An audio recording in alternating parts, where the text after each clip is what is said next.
Y hoy tenemos un invitado muy especial, Miklos Lucas. Y quiero empezar, y gracias por estar con nosotros, Gracias, Miklos, pastor. quiero empezar preguntándote, ¿quién es Miklos Lucas? Preséntate delante de todos y dinos qué haces tú. Bueno, soy peruano, padre de familia, profesor universitario, me especialicé en ciencia y tecnología, me doctoré en Inglaterra en la Universidad de Manchester y ahora, aparte de las labores académicas, me dedico a salir del Ivory Tower, como se dice, de la Torre de Marfil de la academia y ahora eh, dicto temas de filosofía de la tecnología, ética y tecnología en plazas, estadios, colegios y diferentes lugares de la región, de los países de la región. Eso es lo que hago. Wow, buenísimo, buenísimo. Y creo que tenemos que aprovechar este tiempo de la mejor manera porque indudablemente hay mucha sabiduría aquí y muchas cosas que vale la pena que conozcamos. Y quiero empezar preguntándote algo. Tú hablas mucho en tu libro y en lo que en las conversaciones o en las charlas que tienes acerca del colapso moral, ¿no? Uh -huh. Y el colapso moral siempre, digamos, históricamente ha sucedido que cualquier imperio que empieza con colapso moral termina destruido. Uh -huh. Siempre, históricamente ha sido así. Uh -huh. ¿Qué piensas de lo que está pasando ahorita? Tenemos un colapso moral fuerte en cualquier lugar del mundo, Estados Unidos, obviamente lo estamos viviendo. ¿Qué piensas entonces ahora, con base en esa historia y el colapso moral presente? ¿Hacia dónde crees que vamos?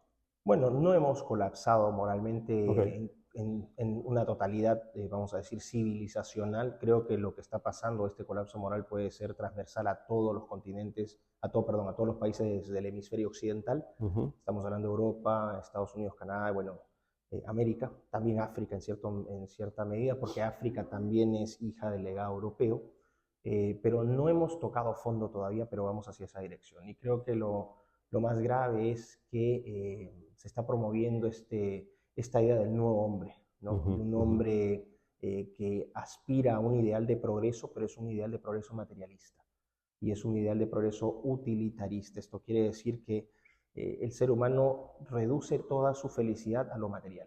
Ujú. Y es la idea que se vende también en estos países, ¿no? Cuando hablas de un colapso moral, hablas también o partes de la idea de eh, negar las verdades fácticas. Parte de ese colapso va hacia eso. En este caso, la negación de la naturaleza del ser humano.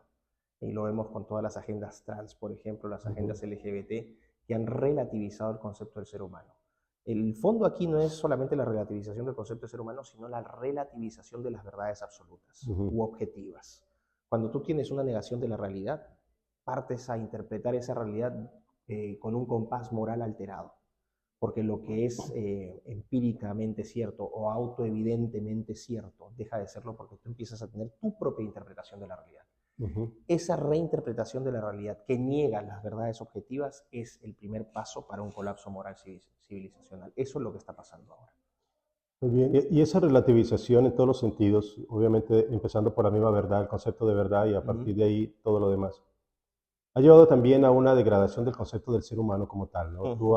hablabas, por ejemplo, de la cosificación del Uh ser -huh. humano. Uh -huh. Y cuando llegamos a ese punto de cosificación, encontramos que definitivamente ya el ser humano no es tratado como ser humano, sino como cosa. Como cosa. ¿Y qué piensas acerca de eso? Es decir, ¿qué consecuencias trae para la humanidad ese tipo de cosificación? Bueno, el gran legado de Occidente no es su progreso tecnológico, su avance científico, sino el fundamento moral del judeocristianismo. Ok. Ese es el gran fundamento civilizacional, no es tanto el progreso científico-tecnológico. Eh, Cuando tú tienes ¿no? esta posición donde empiezas a cosificar al ser humano, empiezas a romper un principio absoluto de esa moral judeocristiana, seas ateo, agnóstico o creyente. El punto es que nuestra civilización se ha fundado sobre esos principios. Ujú. Nuestros códigos legales, institucionales, se fundan sobre esos principios de esta moral judeocristiana, partiendo, por ejemplo, por los 10 mandamientos, Ujú. que son el primer código legal de la historia occidental, vamos a decir. A partir de ahí tú tienes un código de conducta. La gente empieza a comportarse siguiendo los lineamientos de esos 10 mandamientos. Después se empieza a sofisticar los códigos legales de los países, empieza a tener cuerpos de leyes, diferentes formas de organización política, pero el sustrato sigue siendo el mismo. Ahora, el problema es que tú empiezas a reinterpretar, cuando, como te dije, empiezas a reinterpretar la realidad, empiezas a reinterpretar la moral, Ujú. porque esa nueva realidad es incompatible con los principios o los fundamentos o con ese compás moral judeocristiano. Entonces, si vamos desde un punto de vista más conceptual, la moral judeo-cristiana es una moral deontológica, para que la gente no se asuste, porque dice que hablen difícil y no entiendo. Significa una moral donde un acto es juzgado bueno o malo si es que respeta las reglas de juego que se han planteado. Por ejemplo, no matarás. Independientemente del daño que pueda hacer una persona, tú decides no matar respetando esa regla. Es decir, antes de cometer cualquier acto, tú piensas, tengo que respetar esta regla. Por lo tanto, a priori, antes de, tú ya tienes un código de conducta. Lo que estás teniendo ahora es una moral que ya no es judeo-cristiana, sino que es una moral utilitarista. Esto es muy importante porque rompe con el carácter deontológico, es decir, de esta valoración antes de o a priori. En la moral utilitarista lo que tú haces es juzgas los actos como buenos o malos según sus consecuencias. Entonces algo va a ser bueno o malo si la consecuencia yo estimo que es buena o mala. Okay. El problema de la moral utilitarista es que esas consecuencias no necesariamente son buenas en sí mismo. Por ejemplo, lo que hablaba ahora en la presentación, una moral hedonista. La consecuencia es que vas a sentir placer o vas a tener placer. No está mal sentir placer, pero cuando vuelves del hedonismo la única causa para vivir tu vida y tú basas tus acciones morales sobre la consecuencia de obtener placer, te das cuenta que a posteriori, después de, tú haces tus valoraciones morales. ¿Cuál es el problema de esto? Que cuando tú tienes una moral utilitarista, tú dejas de pensar en el otro. La moral judeocristiana es una moral que fundamenta su accionar desde tu comportamiento y cómo tú sirves a terceros. En una moral utilitarista tú dejas de preocuparte si tu acción es buena o mala. Por ejemplo, yo puedo desde el judeocristianismo decir, yo tengo que actuar de esta manera, aun si eso me daña a mí o me afecta a mí, pero le va a hacer un bien al otro. No voy a robar, por ejemplo. No, yo estoy pensando en el otro. No voy a desear la mujer del prójimo, no voy a dañar al otro. Pero en el utilitarismo, eso no es importante. Si yo obtengo placer, entonces no hay problema en desear la mujer del prójimo, por ejemplo, porque a posteriori a mí el resultado va a ser el placer que yo voy a obtener. Claro. Por lo tanto, lo que estás haciendo en ese caso es, dejas de mirar hacia el otro y empiezas a mirar hacia ti mismo. Y todas las decisiones morales ya no se van a basar en que sean buenas o malas, si son útiles o inútiles, me generan placer o no me generan placer. Y lo que tienes es la fragmentación de una sociedad, porque en este caso, bajo esta moral utilitarista, todo el mundo empieza a pensar en su bienestar, en su placer, en su utilidad, y deja de pensar en el otro. ¿Qué es lo que estás viendo ahora en las sociedades occidentales? El egoísmo exacerbado. Sí. La gente ya no piensa en el otro. Ya no pienses en tener hijos, es una carga el niño. Ya no cuides a los ancianos, son una carga. Me generan tedio. Puedo dedicar ese tiempo para irme de viaje. O no voy a tener hijos, voy a tener perros porque son más fáciles de criar. ¿Entiendes? Es así como se manifiesta esta disolución de este compás moral judeo-cristiano. Interesante cuando tú tratas el tema de la ley. Curiosamente, desde el punto de vista bíblico, por ejemplo, nosotros entendemos 3 tipos de ley, ¿no? La ley moral establecida por Dios desde el monte Sinaí para Moisés, la ley civil que garantiza la convivencia de los pueblos y la ley ceremonial, que era muy específicamente para un pueblo en una circunstancia particular, ¿no? De esas, la ley civil cambia en todos los pueblos, cada país tiene su propia legislación. La ley ceremonial era simplemente válida para un tiempo en particular, pero la ley moral se preserva eternamente, o por lo menos se supone. Así es. Exactamente, se supone, ¿no? Y entonces tú tocas este tema, pero tú hablas de la ley y no necesariamente involucras una parte espiritual. Es decir, que la ley puede ser tratada no simplemente porque viene desde un origen judeocristiano, más exactamente judío, sino que esa ley debe trascender la convivencia de los pueblos y para garantizar precisamente que la persona pueda convivir, ¿no? Perfecto, gracias por esa pregunta. Quiero dejar en absoluta claridad que esta guerra, esta batalla cultural y esta guerra antropológica no se gana sin el componente espiritual. Vamos a dejar eso claro. O sea, la respuesta es política, la respuesta es antropológica, la respuesta es cultural y la respuesta es espiritual. Lo que pasa es que es por una cuestión de estrategia. Mi mensaje tiene que ser secular porque no todos son creyentes y estoy dirigiéndome cada vez a un público que es menos creyente. La juventud no es creyente, es muy escéptica de la fe. Entonces hay gente que es muy purista y dice, pero sin el discurso de Dios no se puede lograr esto. Perfecto, pero primero tienes que engancharlos. ¿Cómo los enganchas? Con un lenguaje que sea más religioso y políticamente neutro. Okay. Vas a lograr el mismo objetivo. ¿Cuál es? Captar la atención de esos jóvenes. Y una vez que esos jóvenes entiendan lo que está pasando, o esa gente que no es creyente entienda lo que está pasando, el segundo paso es darles una propuesta, ¿no?, de acercamiento mediante la fe. El ser humano es un ser trascendental por naturaleza. Sí. No solamente es que tenga una naturaleza biológica, química o anatómica, como lo planteé en la conversación, sino que el ser humano es empíricamente espiritual. El ser humano siempre cree en algo. Sí. Ha habido diferentes creencias, pero ni siquiera los amantes de la ciencia que repudian la fe podrán negar que la evidencia empírica histórica a lo largo de los tiempos y en diferentes lugares es que el hombre siempre cree en algo que es superior a él. ¿Por qué?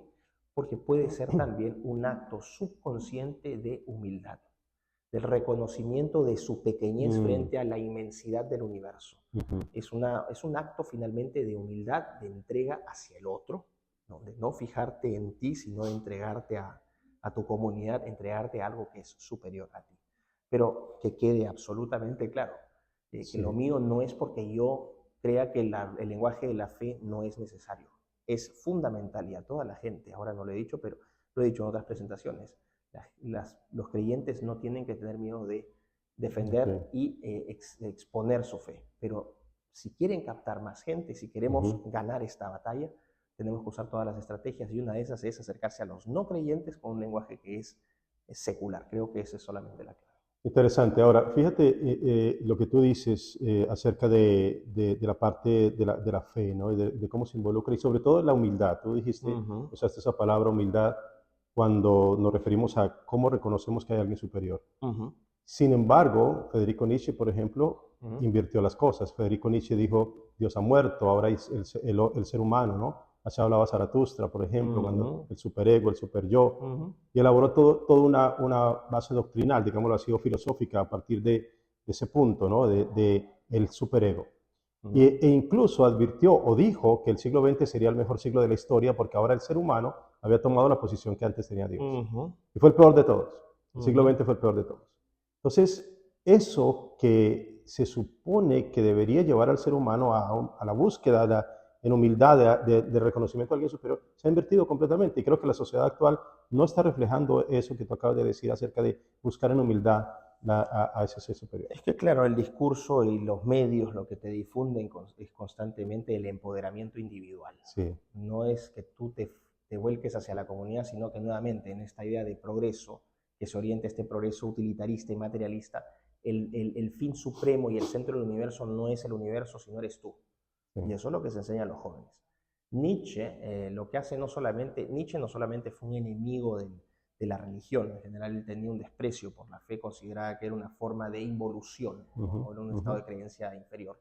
Nietzsche también odiaba la tradición filosófica occidental, es decir, Nietzsche era enemigo del legado de Aristóteles, de Platón, de Descartes, de Locke, de todos estos autores de la filosofía, vamos a decir, de la filosofía política, de la filosofía moral.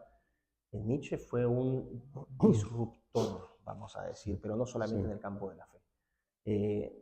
Lo que quiso Nietzsche también, no sé si lo que quiso, pero lo que expresó Nietzsche también fue, él viviendo en el siglo XIX, el siglo XIX fue el siglo del progreso, de la fe en el progreso. Fue un siglo donde tuviste una primera revolución industrial en el Reino Unido, con, ¿no?, el surgimiento del capitalismo moderno, los ferrocarriles, las máquinas de producción textil, la máquina de vapor, y tienes una segunda revolución industrial entre 1880 y 1920. Nietzsche vivía en ese tiempo. Él vio el surgimiento de la electricidad, por ejemplo, ¿no? El cambio de hábito de las personas, cuando ya extiendes tu vida natural, ya no solamente se restringe al día, sino que también puedes tener la noche y el tiempo de ocio asociado a la noche. Él vio un periodo donde el ser humano tuvo una firme creencia en el progreso material utilitarista. No es un efecto nuevo, sino es de ese momento.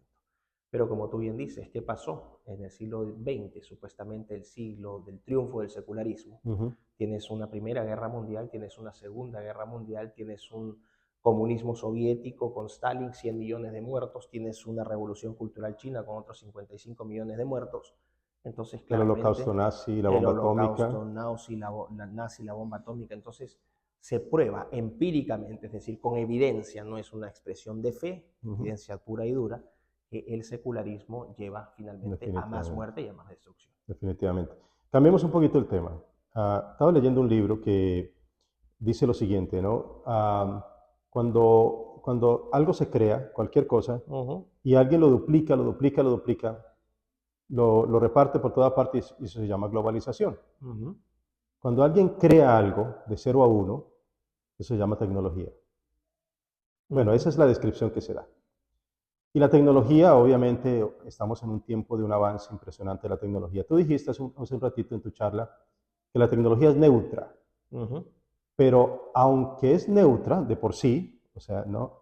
Pero de todas maneras se está creando en este momento por el mal uso, por quienes están manipulando la tecnología, grandes problemas en medio de, y no quiero decir solo la juventud, ujú. En incluso general. en el ambiente familiar. ¿Qué puedes aportarnos tú en ese sentido? Porque yo sé que tú eres un experto en esas cuestiones Ujú, de tecnología. ujú. Bueno, yo reitero la posición, que es una posición también empírica. La evidencia muestra que las cosas no tienen moral, por ejemplo, Ujú. ¿no? Que las cosas son, o las tecnologías son valorativamente neutras. Sí. Las cosas no tienen agencia. ¿Qué significa esto? No tener agencia es, el ser humano tiene agencia. Significa que el ser humano tiene la capacidad de actuar voluntariamente para lograr algo. Ujú. Hay una autonomía y una voluntad de hacer. Eso es agencia. Tienes agencia en la medida en que tú haces cosas porque vas a valorar un escenario donde esa acción te puede llevar a conseguir algo bueno o te puede prevenir algo malo. ¿Ok? Entonces, la agencia del ser humano, esa acción para actuar, está guiada por criterios morales. Las cosas, las tecnologías no tienen agencia, no Ujú. tienen conciencia de su propia existencia. Ese celular no sabe que existe, esa cámara no sabe que existe. Claro. Por lo tanto no pueden actuar. Ahora, por eso es que se dice empíricamente que las cosas no tienen un compás moral propio. Ujú. El problema es que, primero, estás hablando de que son las personas las que con su sesgo moral pueden afectar el uso de la tecnología, que eso es lo que está pasando. Claro. No solamente son los grandes poderes que yo he expresado ahora, sino que las personas voluntariamente deciden, Ujú. por ejemplo, ser esclavas del celular. Sí. Entonces, no es que el celular tenga la agencia, tú la tienes, pero tú decides voluntariamente someterte al poder o al atractivo de esa tecnología. Ujú. Estamos yendo incluso a otro punto. ¿A qué voy con todo esto? Que ya hay autores que están diciendo que hay filósofos de la tecnología que ya sostienen que no es cierto que las cosas no tengan agencia. Mm. Hay autores que dicen sí, las cosas sí tienen agencia. Por lo tanto, hay autores que están diciendo, filósofos, que las cosas, las tecnologías tienen una moral propia. Es un proceso inverso a la cosificación del ser humano, pero ahora es la humanización La de alguna manera, humanización de o de la alguna manera tecnología. un antropoformismo, qué sé yo, de Le las estás cosas. dando al clavo. Cuando tú dices inteligencia artificial, Ya. tú estás humanizando una tecnología. Sí. La trampa empieza desde el nombre. Sí. La inteligencia artificial no existe. Ujú. La inteligencia es solamente del ser humano. ¿Y por qué? Porque la inteligencia es un conjunto de inteligencias. Tienes una inteligencia que es computacional matemática, que es la que tienen las máquinas, los algoritmos, Ujú. pero también tienes una inteligencia motriz espacial, tienes una inteligencia interpersonal, intrapersonal, natural, puedes interpretar el tiempo, si el clima llueve o no llueve, puedes actuar sobre eso, Ujú. inteligencia musical. Hay un conjunto de inteligencia emocional, hay un conjunto de inteligencias que forman la gran inteligencia del ser humano. Una Ya. cosa, por más potentes que sean esos algoritmos, por más poder de computación que tengan, solamente hacen esa inteligencia en especial. ¿Nos superan largamente? Sí, Ujú. pero eso no las hace inteligentes. Sería correcto decir, por ejemplo, inteligencia no humana Mm. o poder de computación o poder computacional. Pero ya estás humanizando la tecnología al decir inteligencia. Esa es la primera trampa. Vuelvo al tema de la moral. Ujú. Cuando estos autores, Bruno Latour, Hans Achterhuis, que es un filósofo holandés, Peter Paul Verbeek, que es el actual rector de la Universidad de Ámsterdam, filósofo de la tecnología, él habla de esta idea de moralidad material. Él dice las cosas sí tienen agencia y sí tienen moral. ¿Qué es lo que significa? Para que la gente vaya entendiendo por qué las ideas son tan importantes y tan peligrosas. Porque finalmente, si se toma como válido lo que dicen estos autores, como Ujú. son profesores universitarios muy respetados, entre comillas, Ujú. tienen la autoridad para hablar y decir, bueno, lo que está diciendo este señor es cierto. Tú no sabes nada, tú no eres doctor, tú no eres de la universidad, tú eres un idiota. Este señor es filósofo de la tecnología, rector de la universidad, así que vamos a hacerle caso. Mm. Sientas un precedente, porque al establecer que las cosas tienen una moral, tú finalmente puedes abrir el campo para reconocer que esas cosas tienen conciencia de su propia existencia y a ser consciente de su propia existencia les puedes asignar derechos. Entonces, traduzco para que la gente lo aterrice. En un futuro, gracias a este concepto, tú podrías declarar que los robots tienen una moral propia, que los robots tienen, por lo tanto, agencia y, por lo tanto, los robots tienen derechos. Y si por A o B tú le rompes la cabeza a un robot, has cometido un crimen, un homicidio y, por lo tanto, te puedes ir preso. Ahí está. Entonces, te das cuenta que yo siempre digo, la gente menosprecia el tema de la filosofía y si nos están ganando por goleadas porque ellos atacaron ese campo y nosotros no. A nosotros nos enseñaron, abre un negocio, juega fútbol. ¿Para qué vas a estar perdiendo el tiempo en ideas tontas? Hablan raro, no se les entiende nada, ¿no? Son eternos estudiantes. Por eso nos ganan por goleada, porque ellos tienen el mundo de las ideas. Wow. Quiero cambiar otra vez de tema y discúlpame que voy de un lado al otro, pero sé que tú tienes un amplísimo conocimiento. Hablaste hace un momentito también acerca de un poco de la identidad de género, de la autopercepción, ese tipo de cosas que están hoy en día llegando demasiado a la mente, ¿no? A la influencia de nuestros jóvenes, por ejemplo, ¿no? Esa autopercepción. Yo escuchaba a un doctor que decía que la operación de cambio de sexo no existe. No existe un cambio de sexo, porque basta con que le arranques un pelo o muestres una saliva y el ADN está ahí. O sea, que nunca puede haber un cambio de sexo. Puede haber una mutilación genética, eso puede existir, pero en realidad no hay un cambio de sexo. Pero ahora con todo ese montón de ese giro lingüístico del cual hablábamos hace un momentito con Agustín, todo se ha cambiado. Y eso trae una confusión tremenda. ¿Qué podrías decir tú a la juventud hoy en día, a nuestra comunidad que nos escucha? ¿Qué podrías decir tú? Bueno, vamos a sostener que tú puedes crear o construir realidades en base al lenguaje. Por eso es que ellos utilizan el lenguaje. Solamente hay dos sexos, hombre y mujer, punto. Y puedes tener, por una cuestión médica, casos excepcionales como, vamos a decir, hermafroditas, andróginos, que también son seres humanos, que han tenido, pertenecen a un porcentaje entre 0,2 y 1,4% de la población que tiene estos problemas de, vamos a decir, de sexo no definido.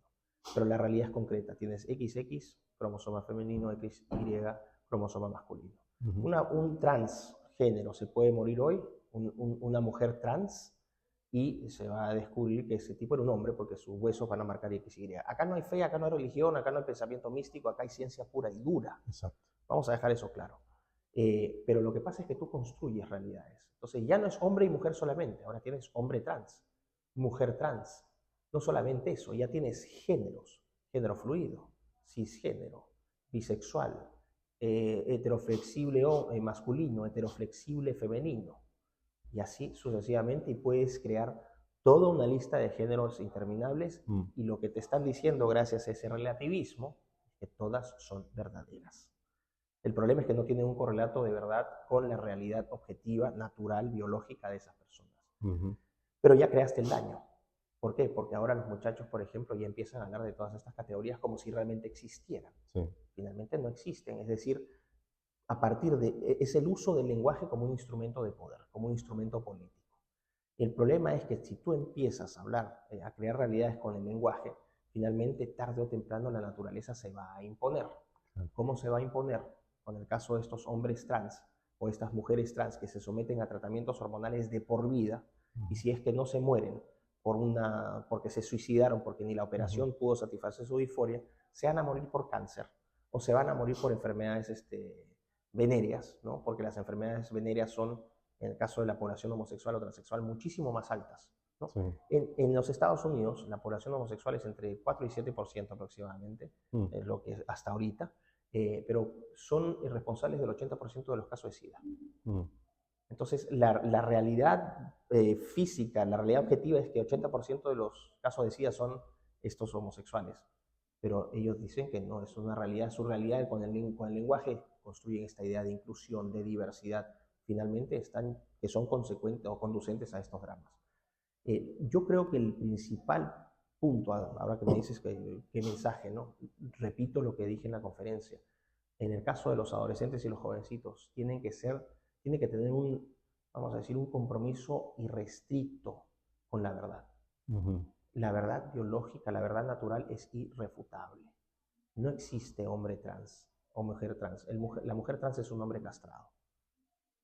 No estoy siendo malo, no estoy siendo Sí, sí, transfóbico al sí, sí, decir sí, una verdad objetiva. Es un hombre castrado claro. que tiene un problema médico, que tiene un problema psiquiátrico, y la forma de tratar a esas personas no es exacerbando su disforia, sino tratando de aliviarlo en ese proceso, porque debe ser muy duro tener esa condición. O sea, Ujú, ujú, uno se pone a pensar y ve a estas personas como enemigas. Yo digo, no hay que verlos como enemigos, son personas que sufren. ujú, Son personas que merecen una atención y un trato especial. por supuesto. Y tienen talentos y tienen capacidades, lejos de enfocar toda su valía, su dignidad en su sexualidad, que es lo que hace el progresismo, reducir a la persona a lo sexual. ¿Por qué no rescatar sus talentos, sus Ujú. capacidades, sus virtudes? Creo que por ahí va la cosa. Gracias, Miklo. Y tú sabes, cuando empezamos a hablar de todos estos temas, colapso moral y problemas de identidad de género y todo Ujú. ese tipo de cosas, puede ser que lleguemos a un nivel de pesimismo, ¿no? Puede ser que nos envuelva como un ambiente de decir, todo está mal, Ujú. no hay esperanza, ¿para dónde vamos? Vamos a la destrucción total. ¿Hay esperanza? Bueno, por supuesto, si no, ¿para qué estamos haciendo esto? Y por último, vamos a ponerlo en un caso más extremo. Pongamos que no haya esperanza. Tú cuando ves que van a ir por tus hijos, así seas el último que está en la línea de batalla, tú a tus hijos los defiendes con la vida. Entonces, para mí no es una cuestión de que sea más o menos popular. Mi compromiso es proteger a mi hijo. Y yo a mi hijo lo voy a proteger hasta las últimas consecuencias, así sea el último que esté en la línea del combate. Ujú, Pero la gente tiene que entender que sí somos mayoría. ¿Por ujú, qué? Porque yo creo, soy un firme creyente de la bondad de la gente. Hay más gente buena que gente mala. Hay gente muy perversa, corrompida por el poder del dinero, por el poder político, gente que se ha degradado, que perdió este compás moral absolutamente y que ahora las consecuencias se ven, la degradación moral de estas personas. ujú, Nadie habla, por ejemplo, porque se silencia de la degradación moral de los homosexuales, de las prácticas sexuales que tienen, que son realmente degradantes. ujú, Si la ujú. gente supiera cuál es el estilo de vida de los homosexuales en promedio, se caería de espaldas. Eso se esconde porque es grotesco. Entonces, yo no voy a ocultar esa verdad por ser inclusivo, por ser tolerante y por ser diverso. Mi compromiso, mi principal obligación es cuidar a mi hijo y por Ujú. extensión las futuras generaciones. Entonces, creo que ahí no hay un punto de negociación. Así sea el último, yo me quedo defendiendo a mi hijo. Muy bien. Y bueno, ya estamos casi finalizando, pero quiero hacerte una pregunta que tiene que ver con nuestras comunidades, ¿no? Nosotros Uh -huh, vivimos en una comunidad aquí, California, una combinación muy, muy multicultural, obviamente, multicultural, viene gente de todas partes. La mayoría de personas, y no es ningún tipo de menosprecio, pero la mayoría de personas tienen un nivel de educación muy bajo, uh -huh, ¿no? Cuando se hablan estos temas desde un punto de vista muy intelectual, uh -huh, quizás no sé si lleguen a la persona. uh -huh. ¿Cómo hacer para que esto que estamos hablando, y hablamos de posmodernismo, hablamos de cuestiones de cosificación del ser humano, hablamos de Uh la -huh. moralidad y todo ese tipo de cosas, pero de repente necesitamos que las personas conozcan en el diario vivir, el ama de casa que está Uh-huh. en su casa ahorita, escuchando el varón que va manejando su camión, etcétera, el jardinero que está cortando allí su jardín. Uh-huh. ¿Cómo le conectamos? ¿Cómo lo conectamos a esto que es una realidad evidente, Uh-huh. pero que de repente se nos ha ido un intelectualismo, ¿no? Se nos va de pronto a esas altas esferas, Uh-huh. pero que no llega y no toca a la persona en su diario vivir? ¿Cómo hacemos? Gracias por esa pregunta, porque puedo contestar eso con evidencia también. Ok, El mensaje sí llega. ok, La función de un pensador es hacer lo difícil fácil. ok. ¿Por qué crees que estoy acá en Los Ángeles? Yo no estaría acá en Los Ángeles si la gente no entendiera lo que yo digo. Simplemente sería un profesor más, estaría hablando mis cosas en una aula universitaria. La gente entiende. No hay que sobreestimar a la audiencia, pero tampoco subestimarla. Yo no les voy a hablar de Descartes, de Nietzsche y de, vamos a decir, de Locke. Pero cuando yo di la presentación hoy, objetivamente, la gente te va a decir, sí, entendí todo. Y entendió todo porque yo aportaba imágenes, porque Ujú, explicaba los conceptos, les hacía entender, miren, ¿qué significa esto? ¿Qué significa la cosificación del ser humano? Cosificación del ser humano es que al un ser vivo lo boten como una basura, como una cosa. Cosificación del ser humano es comprarlos y venderlos como cosas en los mercados de vientre de alquiler. Sí, ¿me entienden? El punto es que no por el hecho de que la gente no tenga educación, no significa que se le tenga también, por otro lado, que exigir a la gente a que haga un esfuerzo por entender más. ¿Y esto qué significa también? Nosotros podemos traducir el mensaje, pero hay un deber también de los padres de familia, de las personas en general, de hacer un esfuerzo para educarse y cultivarse ellos también. Entonces es un punto intermedio. Yo te puedo decir con absoluta evidencia que la gente sí entiende lo que digo y por eso van a mis conferencias y por eso cada vez tengo un mayor reconocimiento en la región, no porque yo lo busque, yo lo que busco es crear una masa crítica de personas que me apoyen en esta función que es proteger a nuestros hijos. Pero muy bien. Estamos llegando muy fuerte con el mensaje. Excelente. Y la última pregunta tiene que ver con lo que tú haces, lo que hace Agustín Laje, lo que hace Nicolás, exacto, Samuel, no sé qué, en Colombia también. ¿Es una cruzada contra la izquierda? ¿Es una cruzada a favor de los valores? ¿Es una cruzada por la gente que no tiene voz? ¿Cómo la interpretas tú? Va a sonar un poco egoísta, pero esta es la realidad. Esta es una cruzada por mi hijo. Y por extensión de los hijos de otras personas con las cuales yo me puedo identificar porque siendo padre tú sabes el drama que tienen estas personas de enfrentarse a poderes políticos que están abiertamente buscando destruir a sus niños. Entonces creo que esa es la cruzada. Es una cruzada por la verdad. Yo podría hacerme loco, yo simplemente puedo tener una vida muy cómoda allá en Inglaterra, dedicarme a mis clases, a hacer mis cosas, que nadie me moleste y yo vivo tranquilo. No puedo vivir tranquilo porque sé que esto está avanzando. Y mi inacción va a llevar a que esto siga avanzando. Entonces, lo que yo estoy haciendo, mi contribución es encender esa llama de protección que debe tener todo padre o madre con sus hijos. De encender en la juventud esa idea de defender la verdad, de no ser presa de las modas, de no ser presa, por ejemplo, de la presión de grupo, que ahora lo abordé. Porque finalmente esa inacción nos hace daño a todos. Yo no espero que otros resuelvan el problema por mí. Yo siempre he resuelto mis propios problemas. Por eso me ha ido bien en la vida, creo. Porque no espero que otros hagan las cosas por mí. Nadie va a hacer las cosas por ti. Así que eso, que asuman su responsabilidad y que salgan a pelear por sus hijos. Yo no me imagino siendo padre de familia y no protegiendo a mi niño. Sería un fracaso. Y eso es algo que no voy a permitir jamás que se afecte el bienestar de mi niño. Te agradezco muchísimo, Miklos, y también reconozco tu valentía. Hoy en día hay que ser valiente para luchar contra un sistema terrible que está tratando de absorber y destruir. Así que de verdad valoro lo que haces y te agradezco mucho por estas palabras. Creo que nuestra comunidad va a quedar muy satisfecha con todo esto y creo que de verdad también una voz de aliento para que sigas adelante llevando esa voz a donde quiera que puedas llegar. Y que muchas personas puedan ser influenciadas por este tipo de cosas que son positivas. Muchísimas gracias, Pastor. Y bueno, gracias a medios como el suyo es que llegamos a más personas, así que cada uno cumple una función en esta guerra.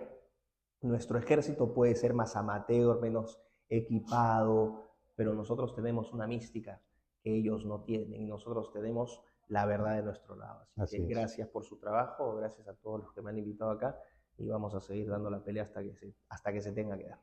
Muchísimas gracias. Muchísimas gracias. Muchísimas gracias. Estamos, Muchas gracias, muchas gracias.